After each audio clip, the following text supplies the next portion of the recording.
எனக்கென வந்த தேவதையே சரிபாதி நீ அல்லவா நடக்கையில் உந்தன் கூட வரும் நிழல் போலே நான் அல்லவா கண்ணன் கொண்ட ராதையர ராமன் கொண்ட சீதையர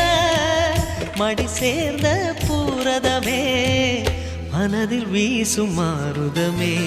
நன்றி சொல்ல உனக்கு வார்த்தை இல்லை எனக்கு நான் தான் மயங்குறேன் என்னுடைய மனச தந்துவிட்ட பிறகும் ஏம்மா கலங்குற